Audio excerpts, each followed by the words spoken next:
With all that we've achieved in the fields of science, technology, engineering and maths, how do we ensure future generations push the boundaries still further? For a millennia, we have been passing knowledge and experiences from one generation to the next. And in that time, we have seen that when you add relevance and excitement, we can spark a passion and fuel young imaginations to invent new ways to improve lives and experiences. The next generation must continue to ask more of human ingenuity, challenge itself to solve more of the world's problems, and ask itself how technology can enable opportunities for a globally connected population. But how do we inspire young people to tackle the problems facing humanity in the future? As mentors, educators and parents, what can we do to prepare them to imagine and lead the next tech revolution? Technology to me is sort of a gateway for everything we want to do. You could be the person that holds the key to the cure of cancer or the cure of some other disease like Alzheimer's, and I think that's just amazing potential. Be curious and look at what interests you and try different things. Again, that you can make anything out of anything really. For any problem, you can use maths and skills to solve people's problems. There are lots of future prospects for research and things that we can do to help improve the world. To know that I could make a change and reduce the suffering of people, not even that I know, just people in general, that's really my motivation. The stuff we know now could be nothing compared to what we know in the future. Ladies and gentlemen, please welcome our host for this evening, Maggie Philbin.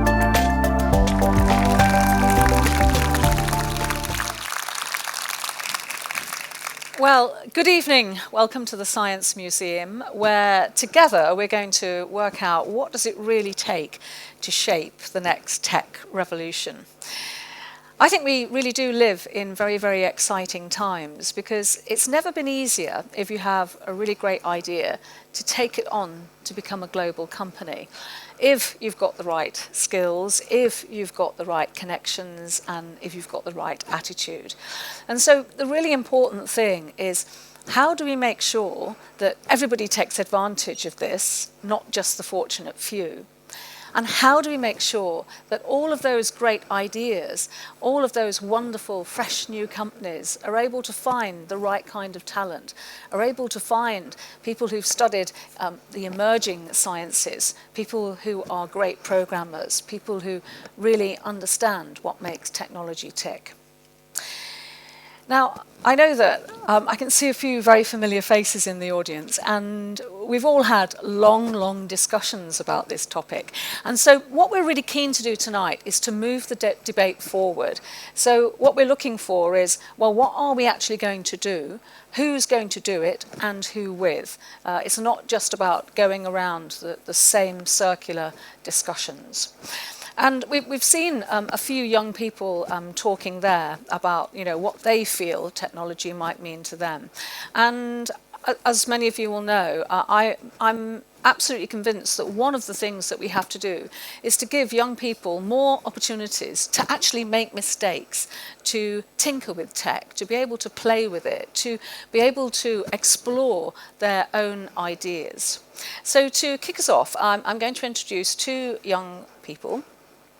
I want to say, as a bit of a proviso, they have done a Teen Tech Award project, but other organisations are available. And the point is that organisations like Apps for Good, like Code Club, like Young Rewired State, like Freeformers, allow this kind of experience to happen. And so I'm going to bring Lauren and Lucy up on stage now. They're from Alton Convent, and they're going to just talk through what being allowed to explore technology actually meant for them. Lauren and Lucy.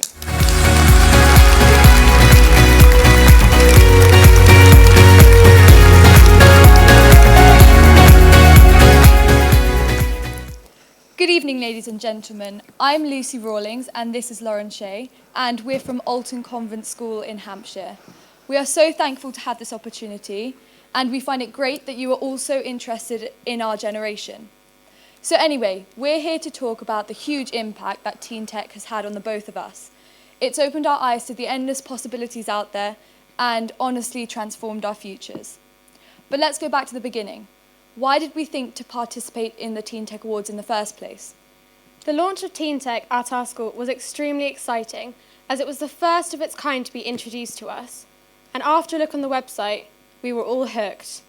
I would say that there are a number of reasons why we all wanted to participate in the Teen Tech Awards, mainly because it was something completely different that took science away from being just theory and let us explore the possibilities beyond the syllabus. I do have to admit we had quite a few rough spots along the way, but it enabled us to bond as a team as we improved by learning from our mistakes, so that we could finish creating our life-changing product. And also, it would be amazing to represent our school at such a prestigious event. I do have to admit, it really grabbed our attention when we realised that we could work with some big names out there, and we did work really closely with our sponsors. It gave us more encouragement when they acknowledged that our idea was viable. We now have a short video to show you of what we actually produced throughout our 9 months of hard work. It's called the M Shuttle.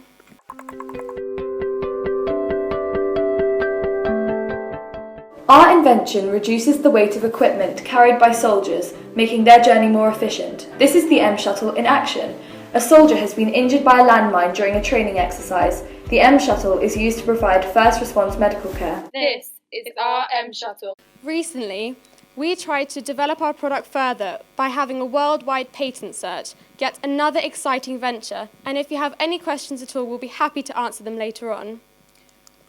The Royal sponsorship doubled our interest and really motivated us to enter even more, mainly because we suddenly understood just how high profile the event was, but also it made us realise that the whole country, not just people in science, but the whole country was interested in people like ourselves thinking about future aspirations. Teen Tech helped us realise our own individual goals, and obviously it was an honour to meet Prince Andrew, if not slightly daunting to actually have a proper conversation with him. So, what did we take away from the experience? Teen Tech proves that we are more than capable of completing our syllabus, but that we can also raise ourselves to meet the briefs. The whole journey improved our confidence massively, from having to regularly consult with professionals about how to develop our idea further, to pitching in front of leading members in industry and part of the royal family, to even being here right now in front of all of you has completely changed the level of confidence that we both have. Teen Tech also proved to us that science is not just about books. It's about networking, logistics, project managing, costs. For us, we learned how to equate science with the real world. We had to lay down our basic knowledge as the foundations and then build upon that by reaching out to our mentors and then refining what we wanted to explore. Eventually, we were able to work as if we were a miniature organisation. We were not just given materials and a set of instructions. Instead, we were let loose to discover how we could create a viable product, which I have to say we did rather successfully. So it was terrific that we received such a huge benefit from Teen Tech, but did anyone else get anything? People like our sponsors, Airbus, inspired us to inspire the next generation. From this, we realised how important it is to get science and engineering to catch the eye of young children, especially because they are the ones that are most interested in what we were doing and wanted to do things like this themselves. Having said this, we were able to present our pitch for the product to our prep school and discovered that they were so interested, they really wanted to compete in Teen Tech, and they wanted to understand what science and engineering was really about. Our mentors were our role models, and now we have become role models for those younger children who may follow in our footsteps.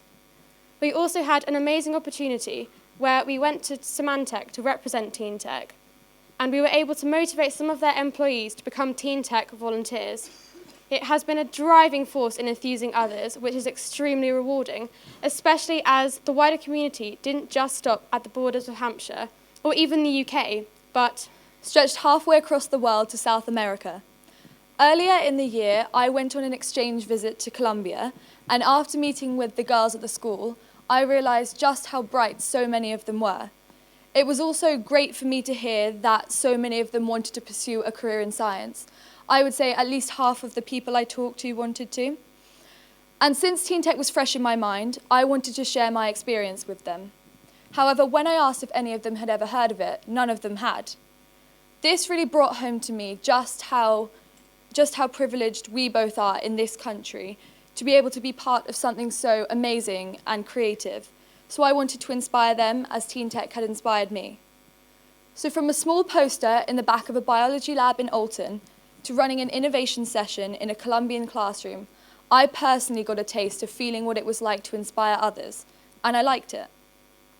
Obviously, businesses nowadays only have to send an email or pick up a phone in order to get a message across to the other side of the world.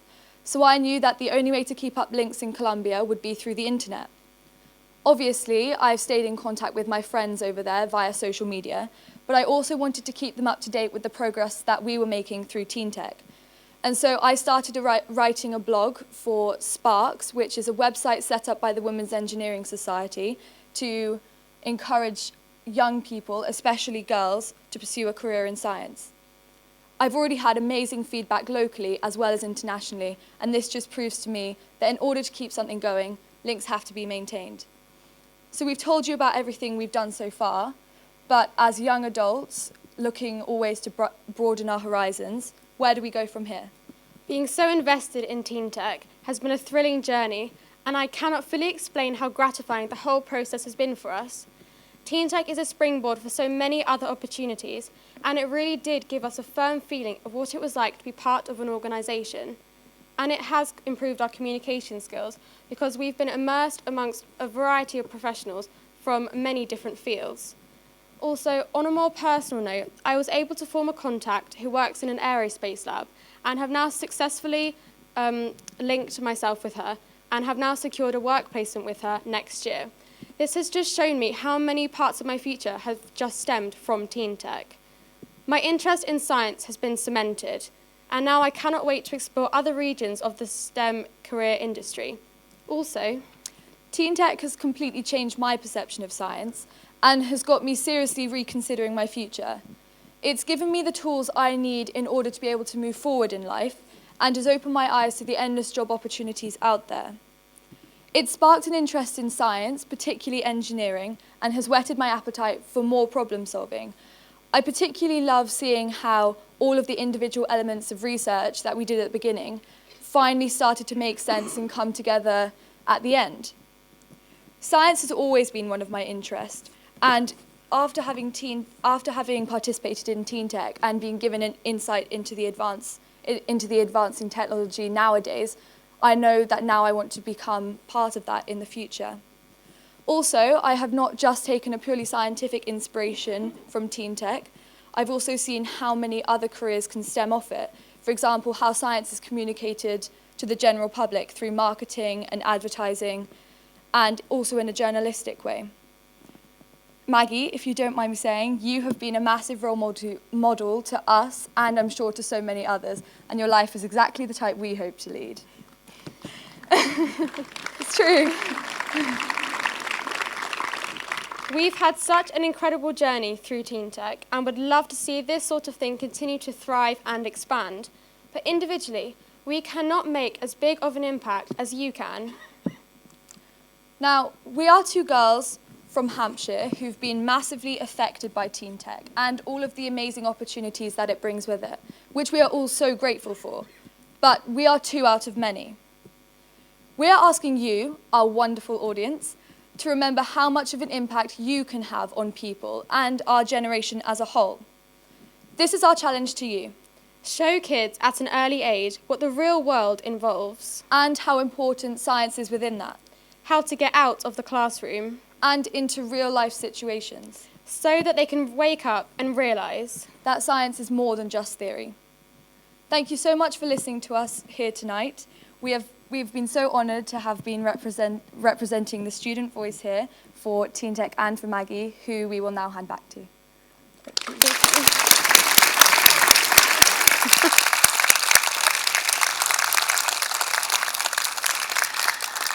Thank you so much, girls. There's nothing like being completely upstaged by young people. That was absolutely brilliant. I'll have to talk you through, at the BBC we have something called like a rule of three, which is you can only mention an organisation's name 3 times. But you did awesomely there with Teen Tech. Well, let's hear now from the CEO of ARM, who is going to help us position this debate a little bit more delicately. He's someone who obviously has a deep, deep passion for technology, but also for looking at what all of us should be doing, what all of us should be working together to, if you like, create a much better ecosystem for companies like his own and for the UK as a whole. Would you put your hands together, please, for Simon Sagars?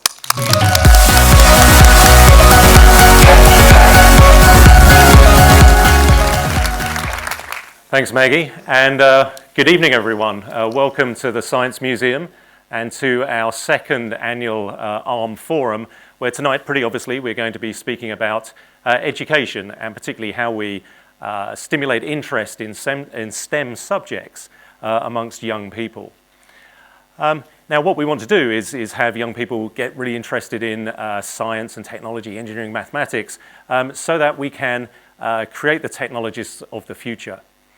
ARM employs thousands of engineers who work on products which find their way into semiconductor devices, which in turn find their way into the gadgets that we carry around with us today. And it isn't just about gadgets, it's about the infrastructure that we rely on in our day-to-day lives, be it the internet, the telephone networks, transportation systems, healthcare.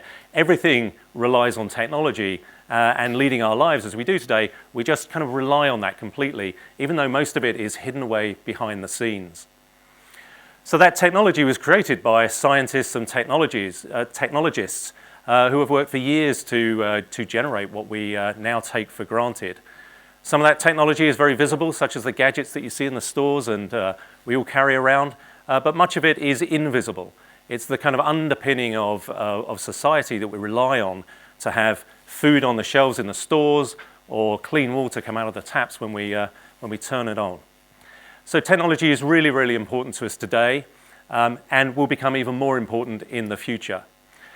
Technology is going to play a huge role in addressing our needs, our wants, our desires of the future as we live in ever-congested cities and deal with some of the challenges that throws at us. Now, we're only going to have the technologies of the future if we can create a steady supply of technologists to actually go and create it. And for that, we need to get people interested in STEM subjects, and for that, we need to make sure our education systems are providing the right stimulus, the right materials to generate the technologists of the future. And that is what we're going to be talking about tonight. Tonight's discussion is about how we make that happen. Now, the Science Museum, I think, is the perfect location for us to have this discussion this evening, as it is the #1 location for school trips here in the UK. In the last year alone, there were over 370,000 school children that visited the Science Museum. That's a lot of kids, and that is a lot of packed lunches. Now, those children come to the Science Museum because of everything that is here on display, all these cool things that you can go and see. And the Science Museum has huge reach. It touches so many children's imaginations through a year.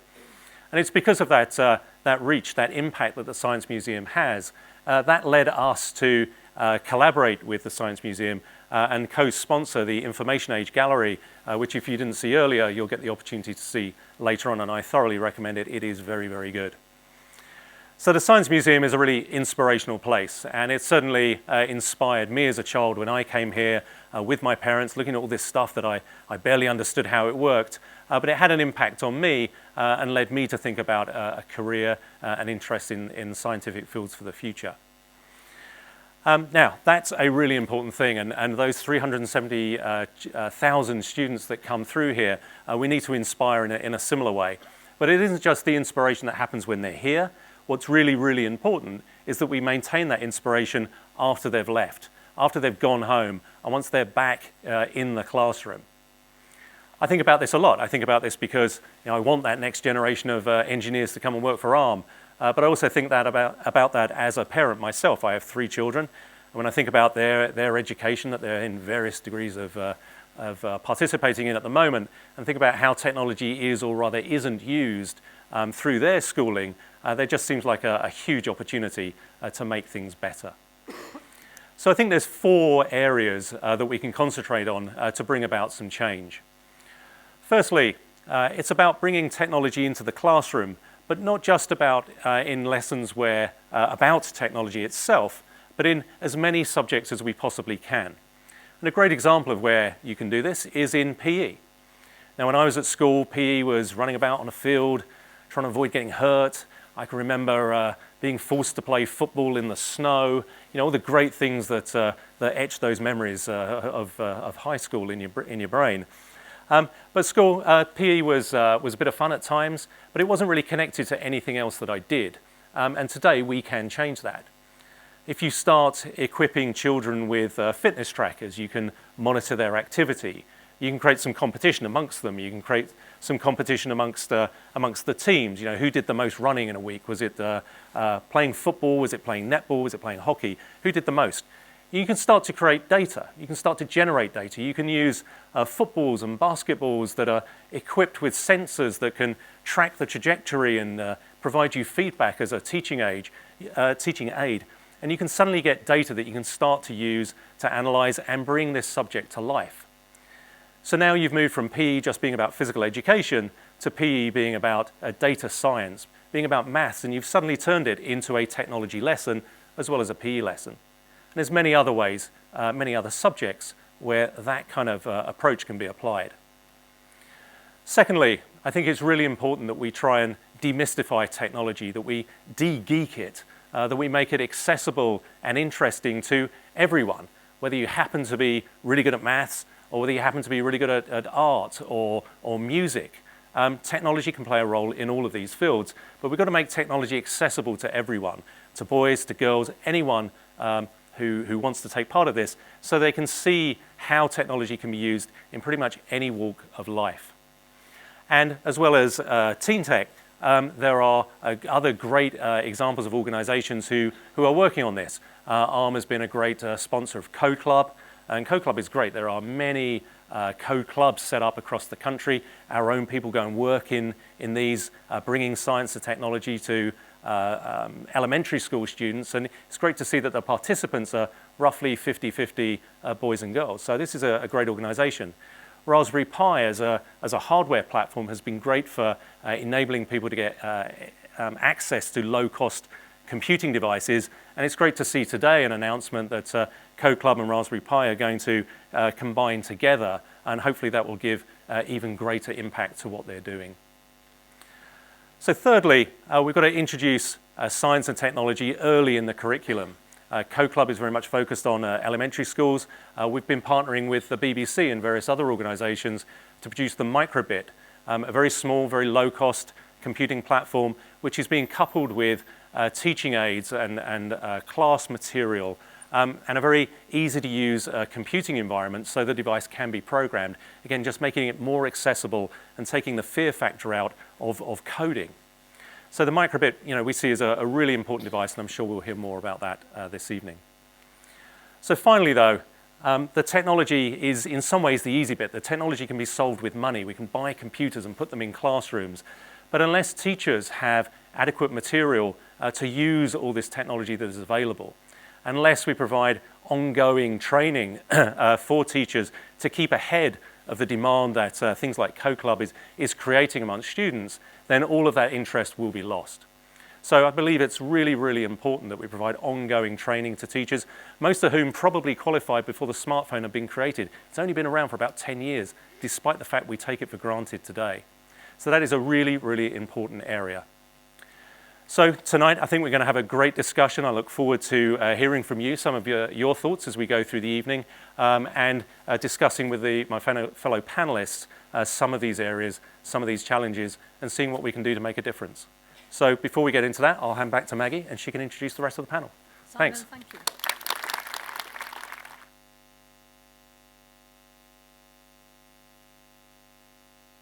Can you hear me? Right, great. I'd just like to ask our panellists just to step up on stage. So we have Dr. Megan Groom, who is the Executive Director of the Global STEM Alliance.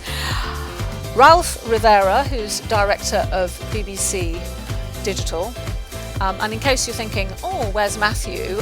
His wife went into labour, so we allowed him the night off. A little boy has been the result already.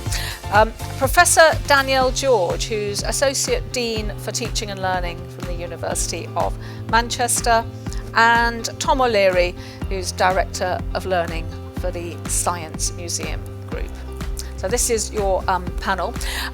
What I would really like to achieve is, it's great having questions from the audience. I want to try and create an atmosphere where it's okay for everyone to have a discussion. So it's not just a question of, question from the audience, answer from panellists. So do bear that in mind.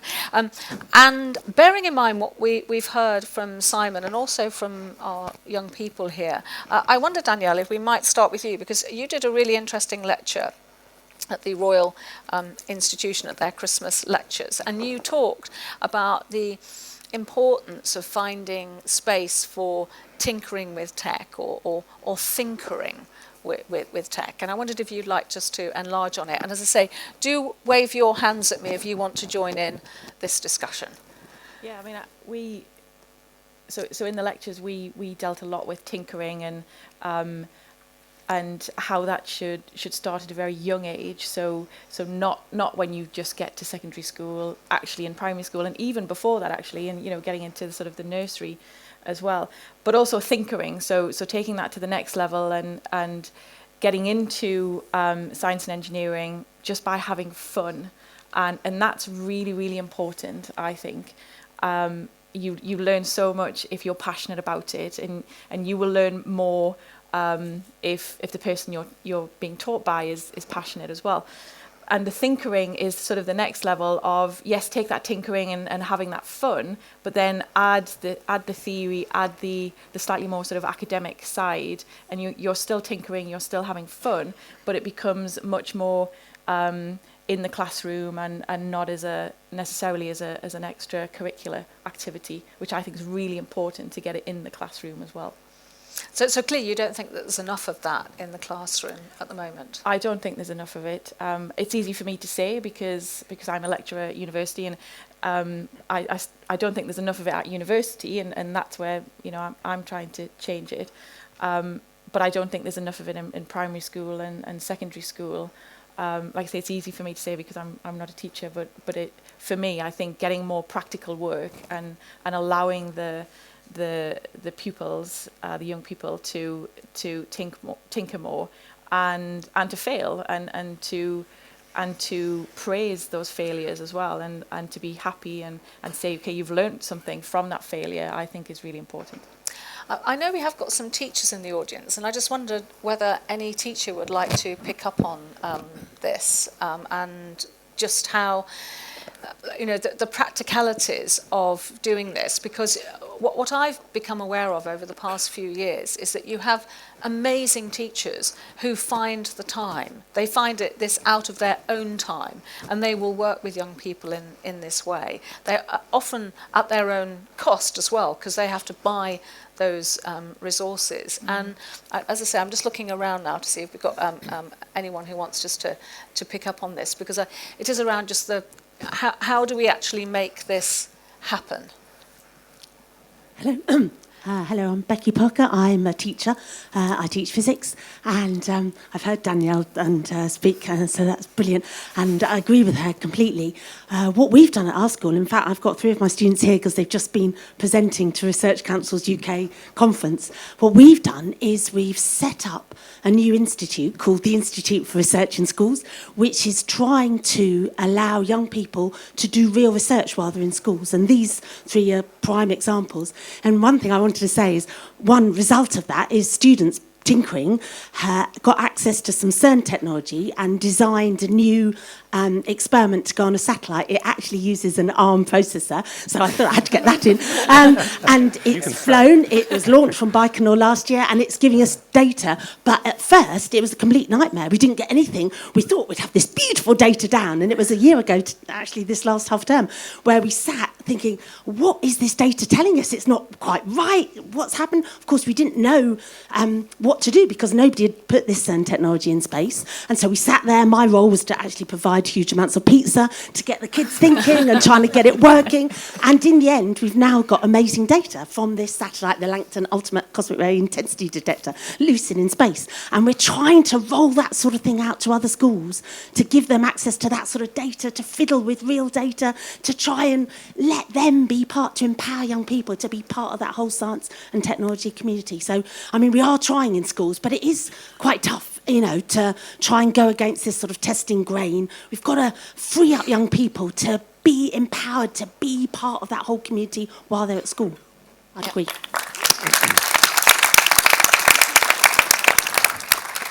Yeah, I was going to ask you, you know... Yeah. Can I follow up on that? I mean, I think probably what your students learned there was a fantastic lesson about debugging something. So you build it, you send it off, and you can't touch it anymore. And now you're going to work out. Now, you know, there is no national curriculum that can you know, stipulate that, and I'm sure the learning from that was phenomenal. That's an excellent result. But actually, I think what they probably also got was the passion that you've got for the subject, and how, I bet if you asked all the people, I can see them nodding their heads now, you know, what is it that they enjoy about that? It's your passion as well. So I think that's a really important thing for a teacher and a lecturer. Yep. Thank you. Adrian Smith from Wolfram. Only an ex-teacher, I'm afraid, not a current teacher. Maggie, right at the start, you said it was about what things can we really do to make a difference, and picking up on some of the themes. One of the issues is that most of the exciting stuff still is extracurricular activity. What you do in Teen Tech is an example of that. And fundamentally, what many of us need to be doing is lobbying for change in the curriculum, because we still are focused on activities that are easy to assess, rather than activities which are fun and enjoyable and are problem solving and are using computers to support the calculation instead of teaching kids how to hand calculate, which they no longer need to do. So I think the big task for us is to get technology and technology-based activity embedded into the curriculum. We need to do lots more lobbying and generate change. It's happening in other countries, it's not happening here. There's someone over there who just wants to pick up on that.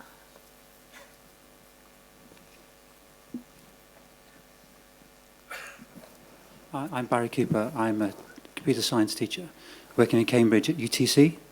We're about to start a thing called a challenge project using ARM technology, working with actually some of your projects that you're not having time to do. Your engineers have asked us to do them, which is quite nice. Just picking up on this thing where we are set up where all of my students here have 7 to 12 hours a week working on projects all of the time. So each student will work on 3 projects a year, so the year 10s will come through and then do 12 projects over their time with us, using a whole variety of different technology, different industry partners. And the main thing that we need to do is we need to have industry embedded in schools, rather than us begging and pleading. And so we're fortunate enough to live in Cambridge, where we have MathWorks and ARM and Redgate and all these wonderful companies coming in to support us and work alongside us. But I think the big thing that I notice working in other schools is that schools won't collapse their timetable.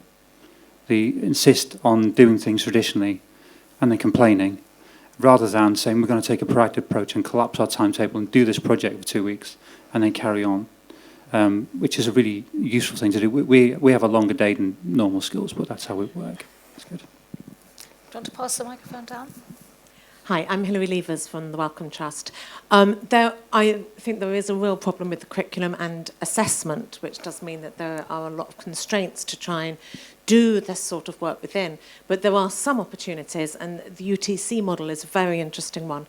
But also there are extended project qualifications, which are full qualifications for post-16 and for Key Stage 3 as well, which get the same amount as an AS level, and soon will be more UCAS points, and do provide an opportunity to really explore whatever is your passion, from technology through to all sorts of creative subjects and practical experimental work. So there are some chinks there, but at the same time, I do agree that the constraints in the main subject teaching are very strong at the moment, and I'm all for campaigning for a little bit more freedom.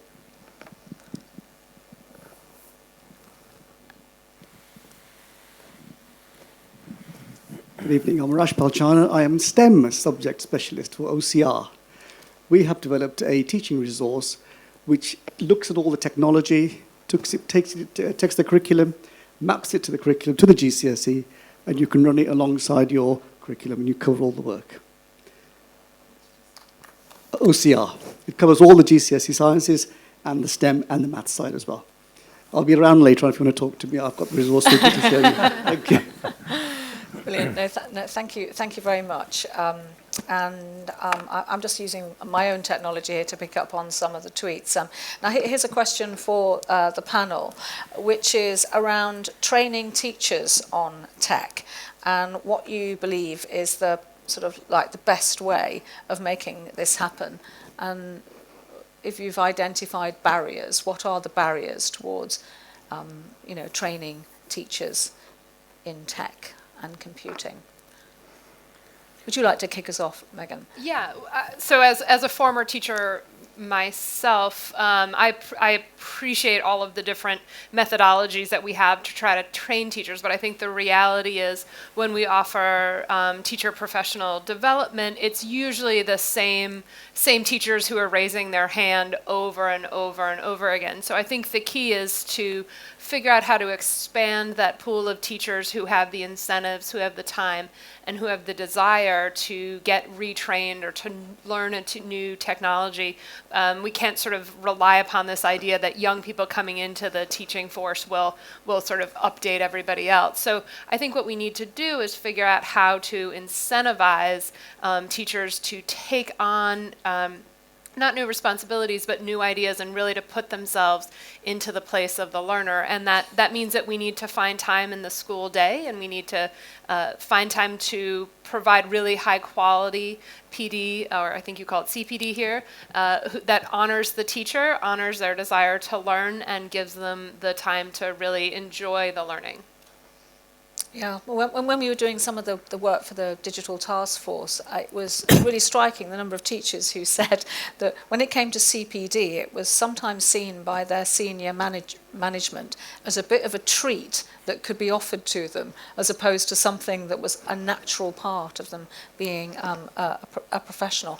Ralph, of course, the BBC is in sort of January, along with other partners, the microbit will be put in the palms of every Year 7 student. And I guess your hopes for that is that might help drive forward tech teaching so that it isn't just the province of the computer science teacher, but that it really is applied across all of the curriculum, and it's seen as something that belongs very much in art or music or geography, as say in pure computer science.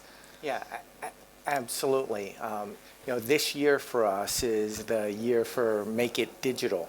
And coming into this year, we saw the fact that there was a digital deficit, there's a skills shortage, and then there was a change in curriculum around computers, algorithmic thinking, coding, computational thinking. And we said, well, what can we do? And then, in the labs for us and BBC Learning for us, there's this heritage around the BBC Micro and introducing computing into school. So we looked at what was the opportunity for doing that again and having that sort of impact, understanding that there's a power when there's something that's tactile.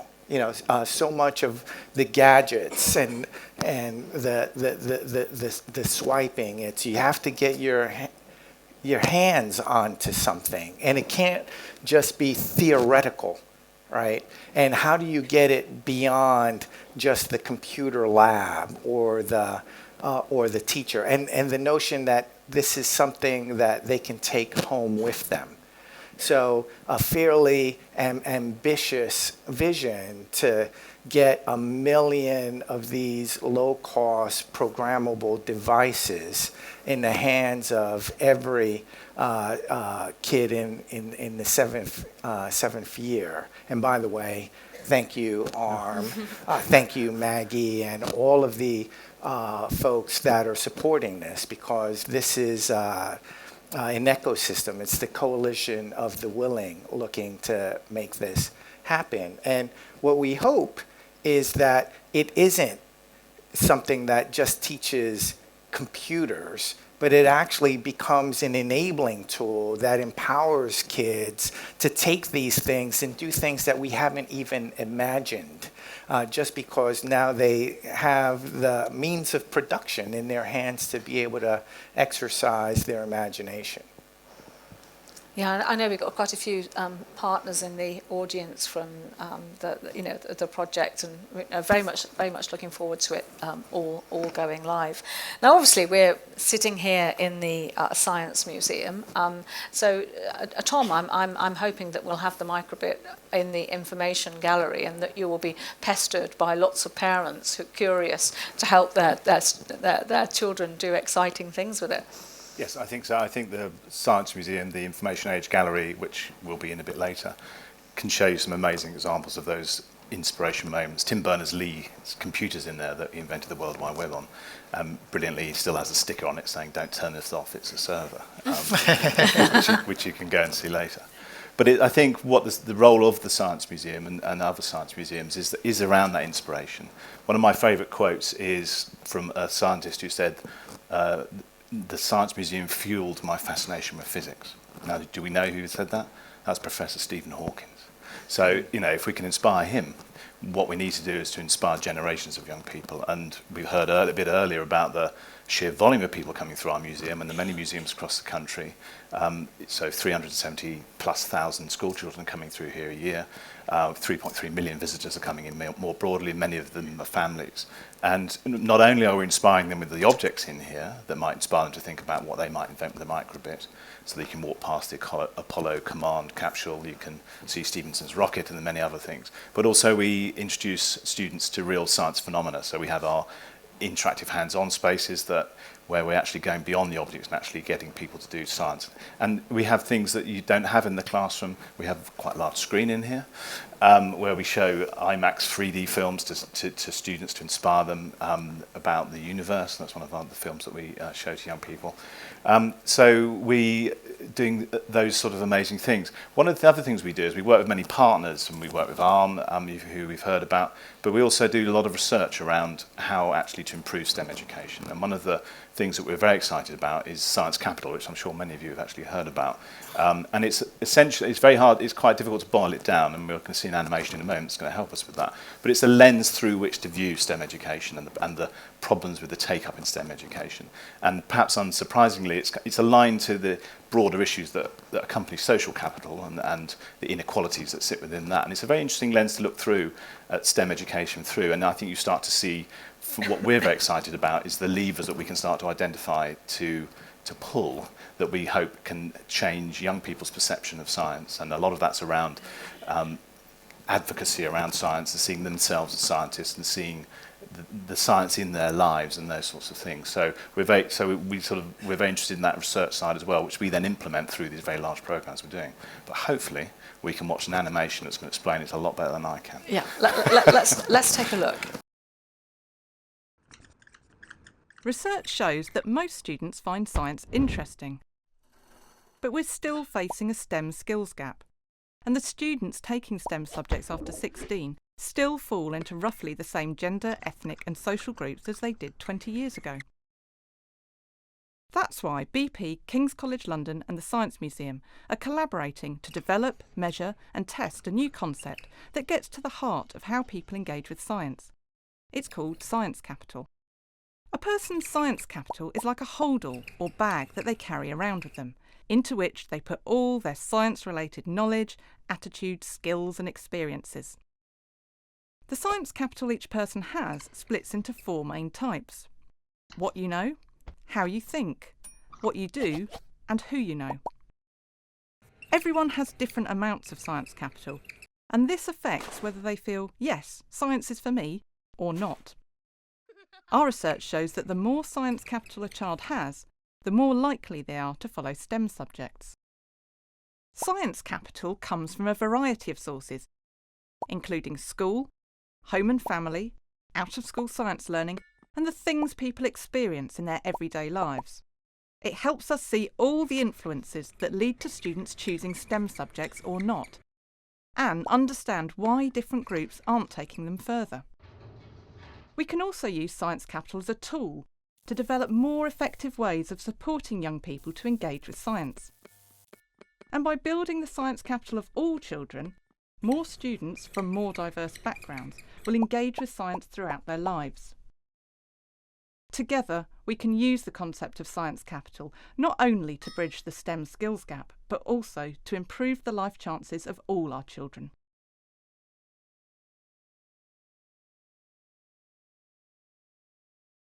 Should we give you a round of applause for that animation? Yeah, I didn't do that. Oh. We commissioned that. I just wanted to say, it's whenever I'm over here in the UK, it's really exciting because there's a lot of buzz around Science Capital, and that's where my research comes from. And I think it's wonderful to hear the funders and the implementers all sort of talking with this common framework. And to me, science identity is all about bridging the gap between science as something that somebody else does and science as something that I can do. And most kids, unless you grow up in a STEM field or a STEM family, they don't see themselves as doing science. Most people have probably seen the Draw a Scientist evaluation, and it's something we do with all of our scientists. You walk around and you ask your students to draw what you think a scientist looks like, and they draw an Albert Einstein-like character. So the crazy hair, the bow tie, the lab coat, and then when the scientist who looks like me or doesn't look like that reveals, actually, I have a PhD or I'm a technician and I do these things, the kids, their little minds are blown because all of a sudden they say, oh, I don't have to have bad hair to be a scientist. I don't have to be a man to be a scientist. I don't have to work isolated in a lab to be a scientist. And that first step, just that hour with a scientist, can really break down those stereotypes that children have. And I think actually this is the same reason why I'm so excited about the microbit, because kids can tinker with it. They can break it. They can just get another one. And I think when it comes back to your question about teachers, well, not from you, but maybe I'm sure there'll be a commercial one available. We've got a few spares. Yeah. But I think when it comes to getting teachers and parents involved with technology, we need to get them tinkering. We need to get them involved, because right now, technology is this really precious thing that we put covers on and we make sure we don't drop. We certainly don't pry the top off of it to make sure that we don't invalidate the warranty. And STEM really needs to be something we can break. It needs to be something that we can make our own. And I think science capital or science identity is absolutely moving in the right direction.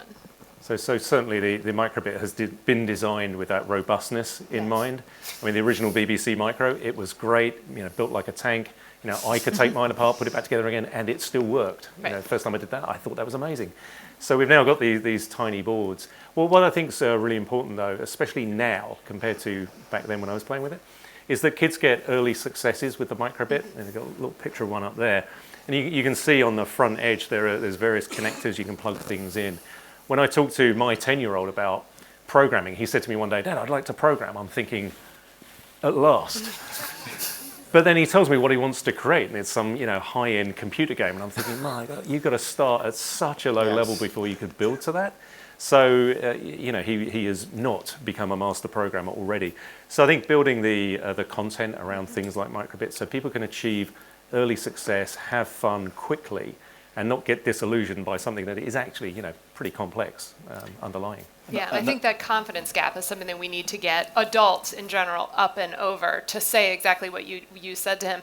Well, geez, I don't know how to program this super fancy high-end game, but maybe let's do an hour of code program, or let's see what's in this box to be able to figure it out. And once you get a little bit of confidence from tinkering, then it really helps you to be able to move on to the next step.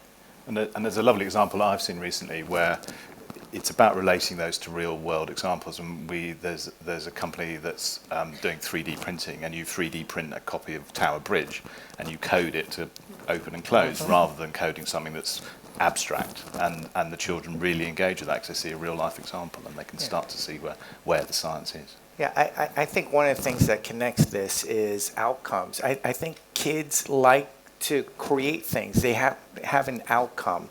I think one of the challenges is with theory. Yeah, I have an 8-year-old daughter. Why am I doing this, right? Legos as an example. If it was just Legos, here's a whole bunch of blocks, what are you going to do? She didn't engage with that. But then Legos came out with Lego Friends. And she likes role-playing. She likes, putting these characters in these scenes. And all of a sudden, there was an outcome for her. And the putting together of the Legos was a means to an outcome. And so I think microbit will be successful when it's a means to an outcome that the kid is interested in. And the fact that it's a learning outcome, fantastic. But for the child, it has to be an outcome that they're interested in, that they have some passion around. I'm just scanning the audience. Oh yeah, we've got a hand up there. Hi, I'm Heather Campbell from STEMnet. I'm just sort of reflecting on lots of the conversations that have already taken place, but we actually have over 30,000 STEM ambassadors that are people from businesses that go into schools and colleges to bring that sort of real life context. We're obviously linked with the BBC microbit as well. So I think there are things out there. It's just how we sort of pull that together, and I didn't want to miss the opportunity to mention the over 30,000 STEM ambassadors. No, good to mention. Do you find, as STEMnet, that some schools are really good at connecting with you and some you hardly hear from? We actually do engage with over 87% of every secondary school across the whole country, and there are over 4,060 secondary schools. So, and at least 60% of those engage with us 3 times every year. But you're right, a lot of our work is actually helping the teachers. I'm not patronising to any teachers here today, but supporting in thinking how to bring in a role model into the classroom. And not take away what you're trying to do in the classroom, not to miss the theory, and how to bring that role model example in and bring in the interactive element and the hands-on element and get the best from that and have that conversation with the STEM ambassador to get the best. So yes, there is a lot of other work, and of course, it's not straightforward, you're right. Yeah. There's someone just a few rows behind you, and then I'll come back to you. Thank you. My name's James Whiting. I'm from My Kind of Future. We're a social enterprise that connects young people with business, and last year we delivered 1,100 workshops in schools around the countries. So we have an equally wide network. And really my question is about supporting resource-poor schools and teachers. And what can private sector do to support them? Because we always hear from the government that they need to be doing more, business needs to be doing more. But what actually practical solutions can they offer to help us to deliver into schools? Because, for example, our research showed with the new computing curriculum that 74% of teachers felt completely uncomfortable with the new curriculum, and 54% of them thought that the students knew more than them themselves. So, the real challenge there is supporting the teachers. But what practical solutions can business provide that can be delivered in face-to-face workshops that will inspire young people? Right, I'm just looking around. Do you want to pick up on that? Yeah, if I can. What we have found works the best is getting our people involved in that sort of thing. Over the years, as we've looked at doing charitable activities, I get requests for I'm donating money to this, that, and the other all the time. What we look for is things that our employees are going to enjoy doing and something that resonates with what ARM does. And when you find that, then it really does unlock the passion of our people, and they want to get involved and they want to go volunteer. So, I think a very practical step is for businesses to go and look at what you do, as we do, look at what our people are interested in, and connect those dots together. And we find people volunteering all the time across all our locations around the world, getting involved in local activities. The co-club work I mentioned earlier. We have a whole lot of our people involved in the Prince's Trust, putting together programs there, and people love doing it. Our employees are prepared to give up their time to go and do it. So I think it's finding that thing that your company is really interested in, and harnessing the power of the people that work for you. Yeah, I would say, so I work in New York City, and it's all under-resourced schools.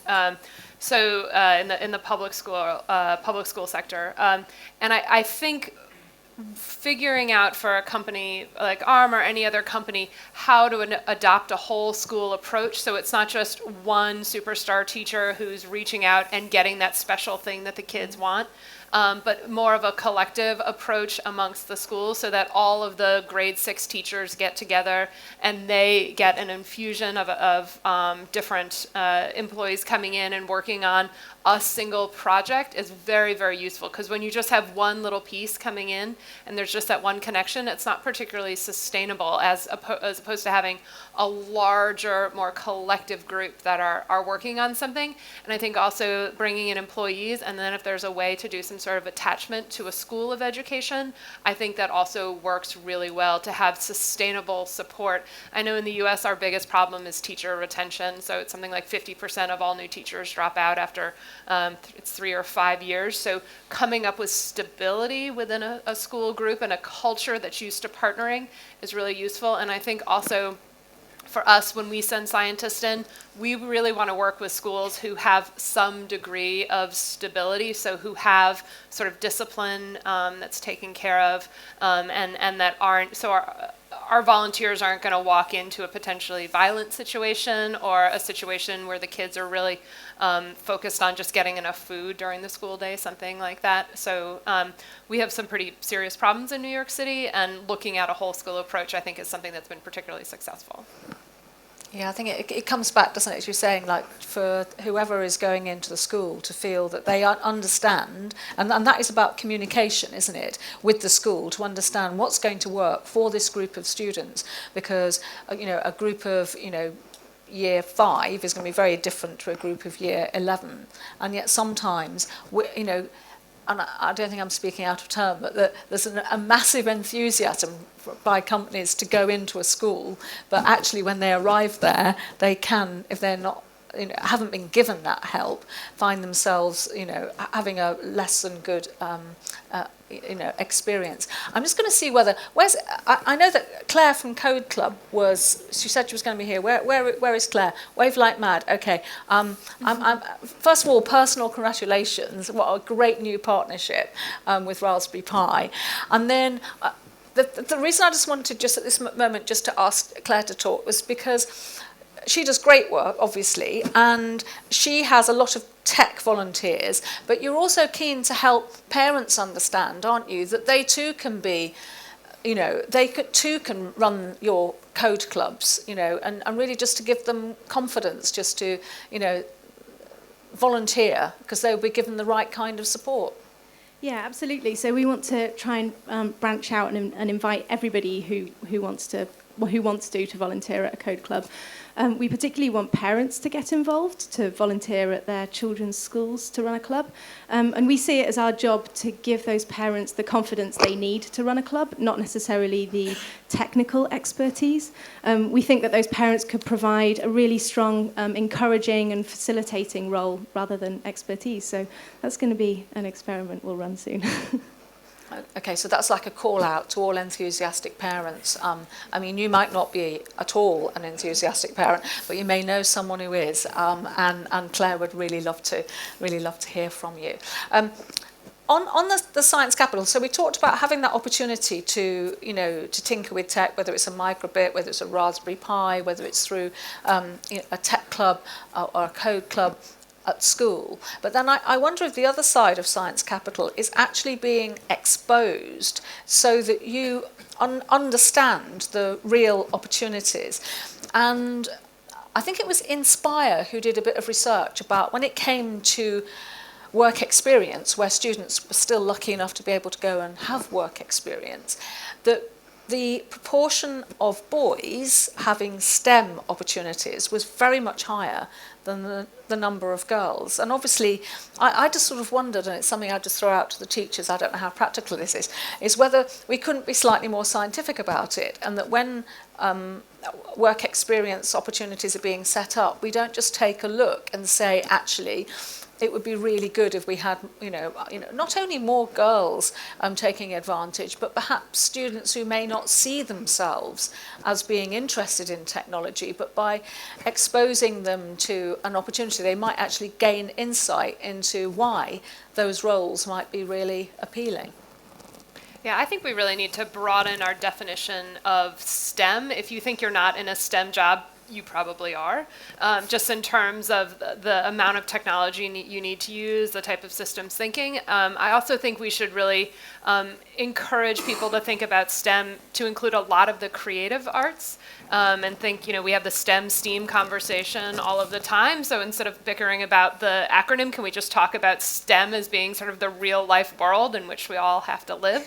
So I think showing kids that it's not just about being a research scientist or an engineer, but that there's many, many different levels, there's many different types of jobs that are out there, and that those jobs are done by many different types of people. So I think just exposure to a much broader definition of what STEM is and where you use those STEM skills would be really helpful for kids to understand. And I think those types of work attachments, internship, short-term, long-term, even field trips can help kids understand all of the different types of people who have STEM jobs. Would be great. If every kid could have that experience, that would be wonderful.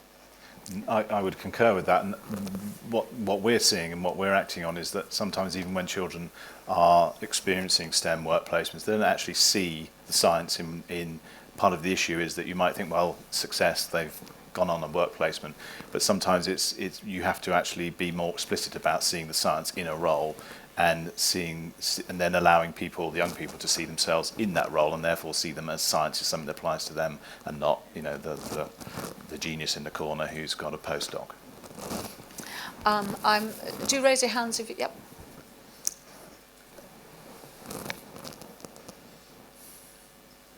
You're being a great audience, by the way. Thank you. Just to build on the points that Heather and Claire made, actually, I'm just a dad. I'm a STEM ambassador. I run a co-club in my children's primary school. Nick Corsten from an organisation called Esteemed. I'm fascinated by the difference in ecosystems between primary and secondary. Robert Winston said to us a few years ago, you've got to get them in primary, even though all the millions are going into secondary. If you don't sow that seed early, you're not going to have that supply chain, if you like. So primary has been much more receptive. The work that Co-Club has been fantastic in engaging communities. It takes a whole village to raise a child. We know that. We have to live on that. My eldest has now gone to secondary. Parents aren't allowed through the gates apart from once a term for a half-an-hour parent meeting. I could sneak in as a STEM ambassador and help on those activities. And I think we've really got to break these walls down and get the community of businesses, of artists, of engineers, of technologists to go into schools, to work with teachers, to work with other artists, if you like, to help support this whole process, and whether it's STEM, STEAM, or whatever. I think it's a community initiative, and I think what Co-Club have done is fantastic. And if we can scale and mirror that across the board, I think we'll achieve a lot. But we've got to break those walls down, particularly at secondary.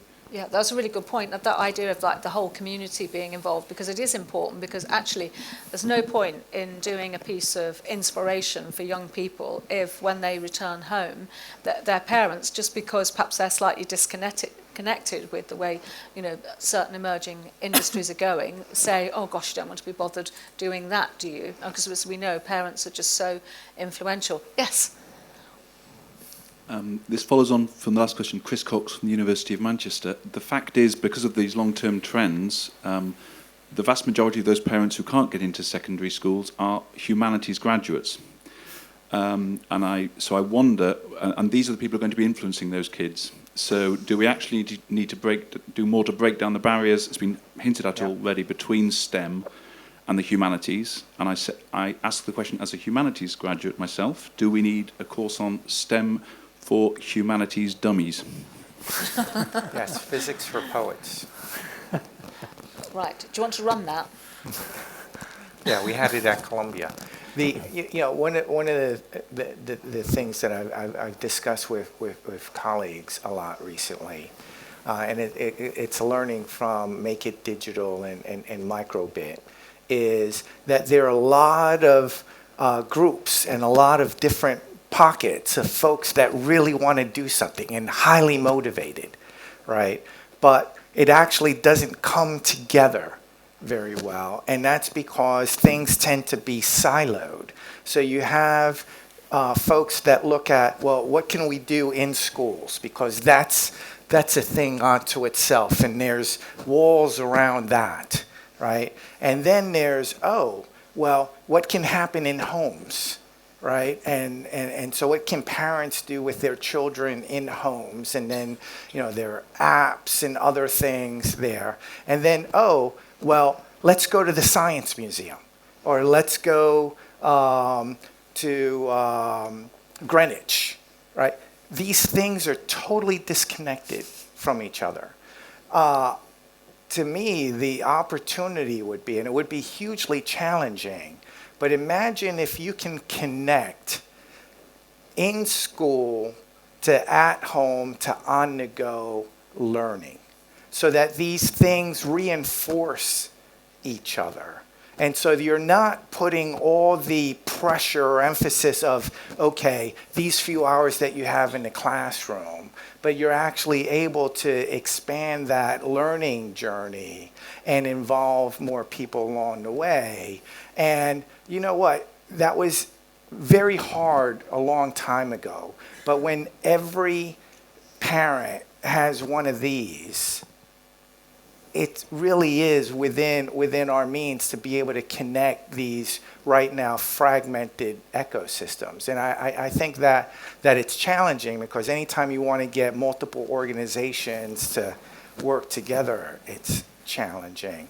But the opportunity is tremendous. Yeah, I think we've had a couple of really great examples of those things working together. One would be something like Ada Lovelace Day, where you essentially had hashtag Ada Lovelace, and that was something that spanned across so many different groups in school, out of school. We also just had from the White House in the U.S. Astronomy Day, where you had all sorts of organizations doing astronomy. We did one at the Police Athletic League, and there was ones at the museums, and families did something. So it would be great to be able to take those things that come from an organization and have them run across different groups. I mean, I see on Facebook, I see National Sandwich Day, National Cousins Day, National Greeting Card Day, to try to get something that was a little bit more.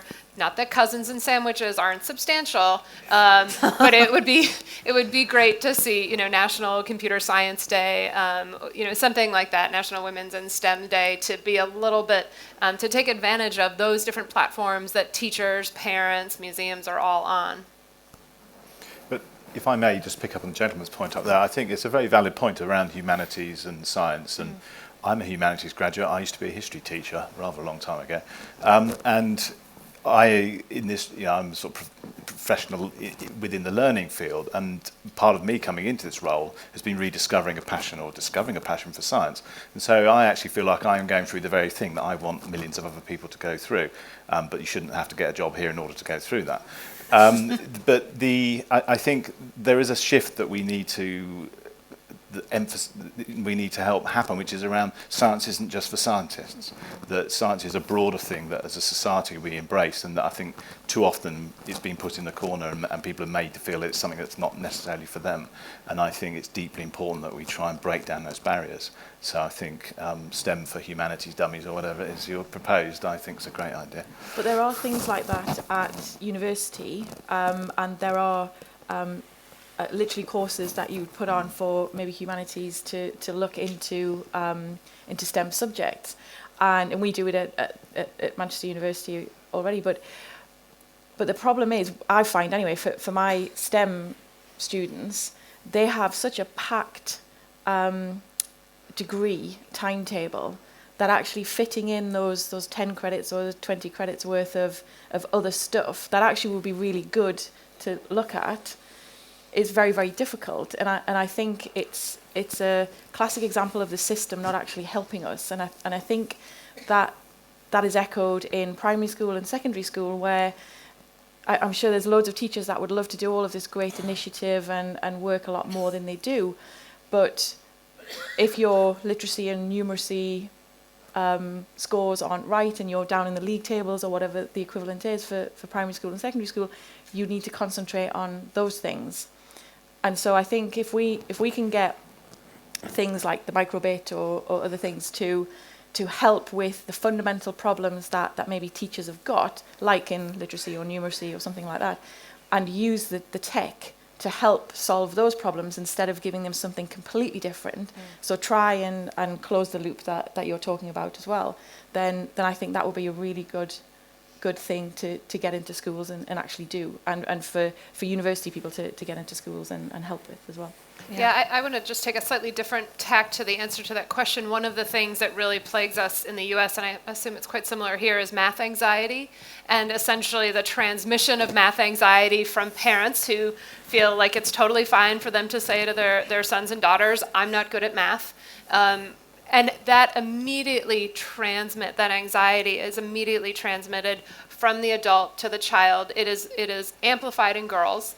And it's something that we as parents should never say. There's some really great research that's coming out of Joe Bowler's lab at Stanford that talks that this is a very simple thing that we can do is improve the messaging that parents give to their kids, especially their girls, around math, and that it is culturally unacceptable for us as adults to say to children, you don't have to be good at math, I'm not good at math. And that's something that we're working very hard to figure out how to get through to parents, and that all of us should accept as a pledge to us that we just simply should not admit something like that and just get over ourselves, because it's not acceptable for us to do that and transmit it to our kids. No, absolutely. Well, we're going to come to you. You've been very patient. I also have a real bugbear with people on the telly who go, oh, I'm hopeless at maths, or oh, I don't understand this. And I make a real point of emailing and complaining.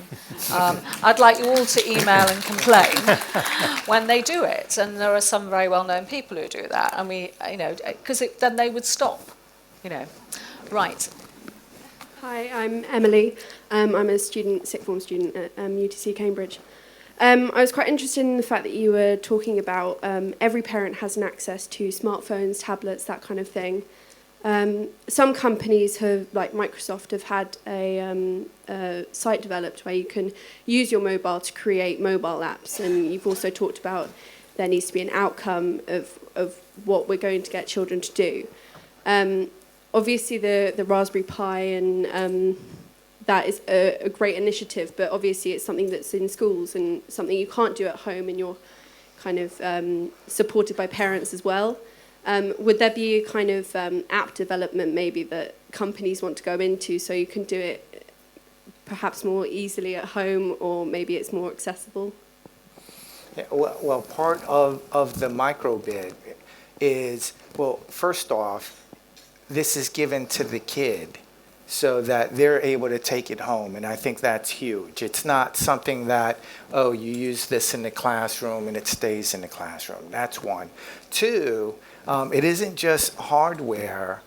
We've been working with partners to get the software to be able to program it, and then also have interesting things to do with the programming.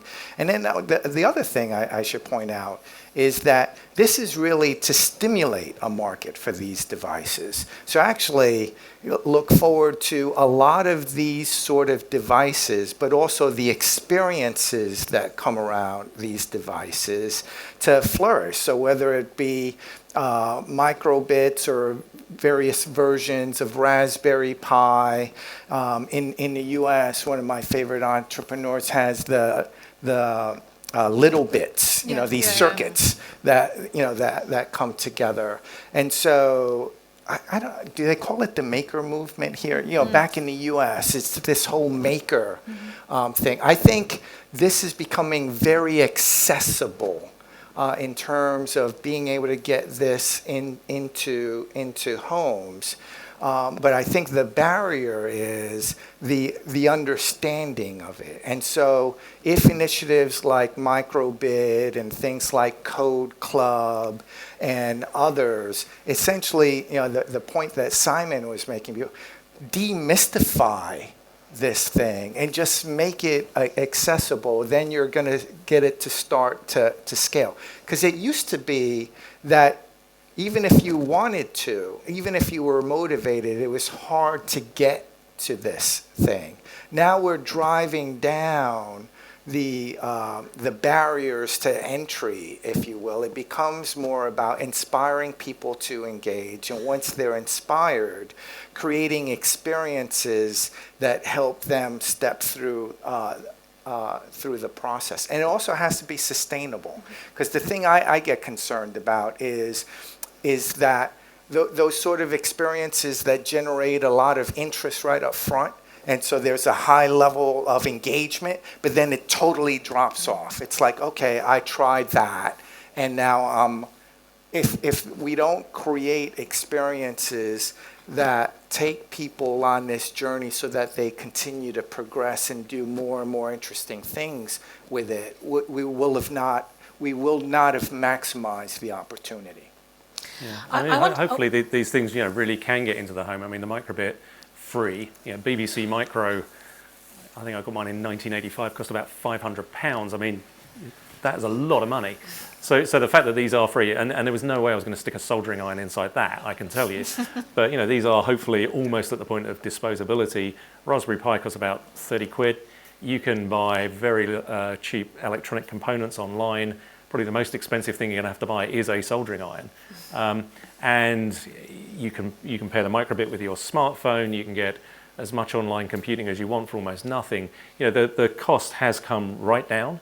Hopefully, if people have got a good idea, they can go and build something. You can find YouTube videos that explain how to do pretty much anything these days. So hopefully all of this is going to come together, and it is going to stimulate young people to really go and build something. Yeah, I think just to go back to Daniel's original point about tinkering, you guys may have heard about Ahmed and his clock in the U.S. Yes. So there was a student in the U.S. Who was, I think he was arrested and then let go. He is not the first example of a student who comes from a marginalized community in the U.S. who is arrested and criminalized essentially for tinkering. And schools and communities have become so paranoid. And this isn't about building a bomb. This is about tinkering and giving kids tools so they don't hurt themselves. Have become so paranoid about this that teachers in the U.S. have in some ways lost the ability to recognize tinkering for what it is, but then also to really support kids. Because when you see a kid who is 7, 8, or 9 years old tinkering and playing with something, and she's taking things apart, that's not a sign of a bad behavior. That's a sign of a behavior. You want to find that kid. So we need to figure out how to give kids permission to tinker, give parents help with soldering irons and all of those different things, so that in some ways we're not criminalized tinkering, but so that we're really incentivizing it, so that kids can take things apart, whether it's a microbit or a lock or a clock or whatever it is, and that we use that as a way to identify kids with STEM talent and then get them into the plethora of amazing STEM opportunities that are out there. Going to take a question from up there, and we do have lots of young people in the audience, so I'm going to take this question to give you a little bit of thinking time, because you've heard a lot of us talking about what we think might make a difference. I'd be really interested to know what you think really makes a difference in terms of sort of firing the imagination for maybe careers in science and technology, or actually just a love of science and technology. So you've got this question. Thank you. Rani Gill from Rolls-Royce. We've talked a lot today about enthusing and inspiring, and the majority of the audience in the room are doing a lot already. For me, I think one of the key things that is missing is getting the kids to understand the real-world connection. So it's how does maths and science actually work in the real world, and how is it being used? How's maths and science and technology, how's it used at Alton Towers? How's it used, to make a lipstick? How's it, used to make a straightening iron? Once they get that and make that connection, it makes it real for them, and then I think you've got their imagination. So that's about. I mean, do you think that the curriculum could better support that real world connection? Hang on. So I think it's important for industry to actually take the lead in that and get kids to think about and think outside the box, because they don't realise that things have been engineered and that they've used science and that they've used maths and technologies to actually produce a product, because they just see it on the shelf, or they'll see the iPhone, but do they really know what processes have actually been used in order to actually manufacture and make that product? So that's what I mean by making it real for them, getting them to understand what it takes to make that particular product. Yeah. Do you know, way back in 2007, one of the kind of moments of inspiration, if you like, for Teen Tech was interviewing some kids who, just as you say, were sometimes struggling to make that connection. And they were very open about the fact that even sometimes if they went to a museum, they weren't aware of, well, what do real people in science and tech actually do? And I always remember one boy, and his suggestion was that when you bought a piece of technology, that somewhere, as he put it, on the packet, there should be a link which enabled you to find out who made it and how did they do it. And I actually suggested that to Apple, and they said they like to keep their packaging clean and simple. Perhaps we can all get it, encourage people to do that. Okay, right, young people. Right, we've got a young person here. What's your name? So what would make a difference? Yesterday I was watching one of the interviews from Neil deGrasse Tyson, who's one of the very famous science communicators and astrophysicists. And one of the things that he was trying to say is that you really need to break down the misconception that biology, chemistry, maths, physics, and computer science are all separate, because they're really not in the real world. Like, they're all the same thing. Like, if you walk into a hospital, if you're feeling ill, you'll be scanned by a machine that uses technology from a physicist, which is built by an engineer. You'll be given a drug designed by a chemist, and it's all overseen by a biologist who's your doctor. So I think that one thing that we're trying to do at our school with the Institute of Research in Schools and Authentic Biology is trying to break down these misconceptions that they're all separate.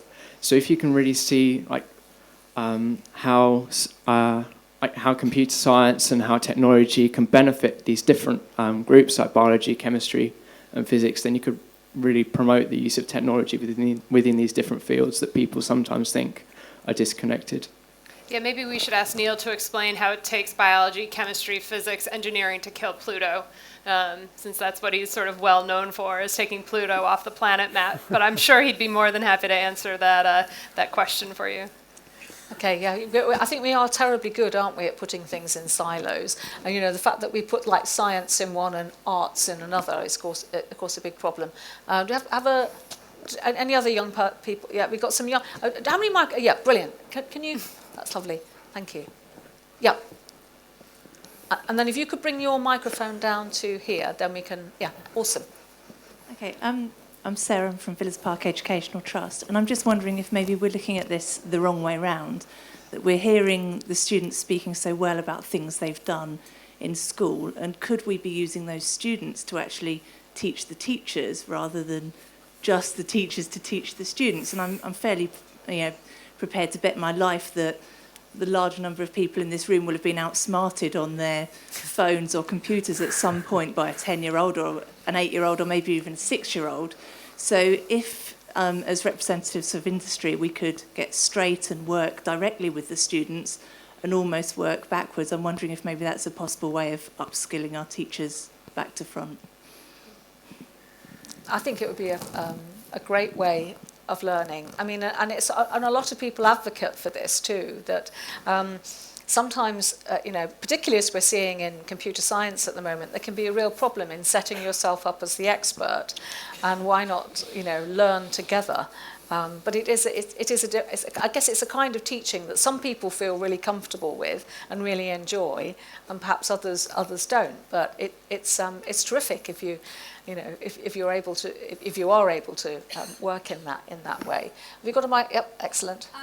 Picking up from points that we've already heard, I think that it's so important for industries to come into school and talk to students, because I know from my perspective, I know the theory of science. I've got the foundation of science from my lessons, but again, I don't know how to put that into context of the real world and specifically what opportunities can come from those subjects. So I'm trying to make decisions about my A-levels and then my career aspirations, but I need to know actually what subjects are needed in what fields, and then what opportunities come from there. So I need industry to come in and inspire us to do things so that people like me can work out where they want to go in life and what can become of theory, really.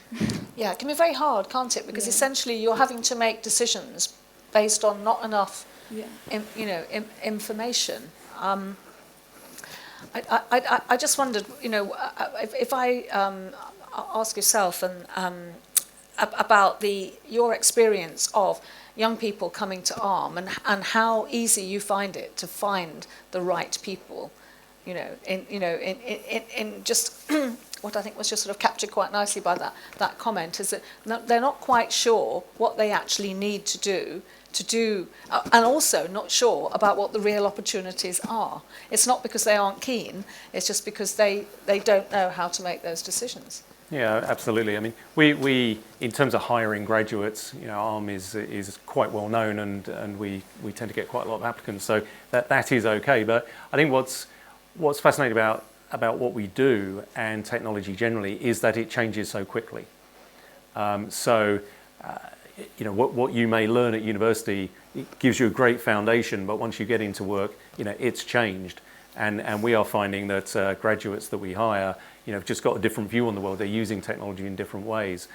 So it's in this constant state of change, and just keeping on top of that becomes a bit of a challenge. So, to the point about students teaching teachers, I think it does have to become a two-way street, because the way in which people use technology is changing all the time. It tends to be young people who will adopt the new things first, but that then sets a direction for what comes next. So I think it is really important to get input from the people that really understand the fundamental theory to guide that enthusiasm that comes from the modern uses of technology all the time. But there was a question earlier about what can industry do to help on this, and absolutely going into schools and talking about what you do and trying to demystify some of what you do. Absolutely a vital step, and I was invited by your teachers to come down and talk to your school, which we will do. And by the way, if you two want to come for a work experience at ARM, you'll be most welcome to come and do that as well. If I could just also just say, I think everybody should be a mentor or a role model. I don't think just because you're an adult and you now are an adult that somehow or another magically qualifies you to be a role model and to go out talking to people. And I think, Lucy and Lauren hit the nail on the head when they said they are now out there, and the biggest thing that they realized was that they now have a responsibility to be a role model. So I think if you're a secondary school student or a university student or a middle grade student, or you're a 10-year-old who's in a robotics club, you have the responsibility to go out there and recruit the next generation of kids into your programs. And you should talk about your failures, you should talk about your ambitions, even if you're just 14 years old, because you will inspire, there's always going to be someone younger than you. So it's really all of our responsibilities to be role models and mentors, not just us who have the sad task of being adults in the world. It really should be all of you. So just know that you are a walking, talking evangelist for STEM. And on that note, I'm going to close proceedings. You'll be delighted to know that we've got some canapes and some drinks awaiting you. You have to take yourselves off to the Information Age Gallery, but if you step out and if you just sort of follow, there's all sorts of people who are hanging around and who will show you the way as you go through the Flight Gallery. I'd just like to say a massive thank you for all of the questions that we've had from you. You've been, as I said before, a really terrific audience, and I know you'd like to show your appreciation for the panel, who have been amazing. Thank you very much indeed.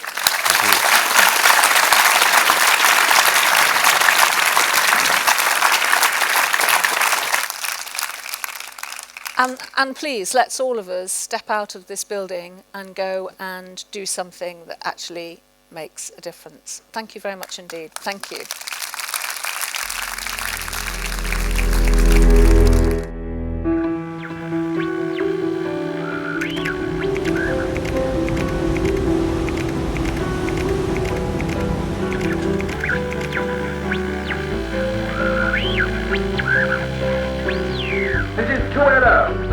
station of the British Broadcasting Company calling. 2LO calling. Men as well fruits of good works, you may obtain the crown of an everlasting kingdom.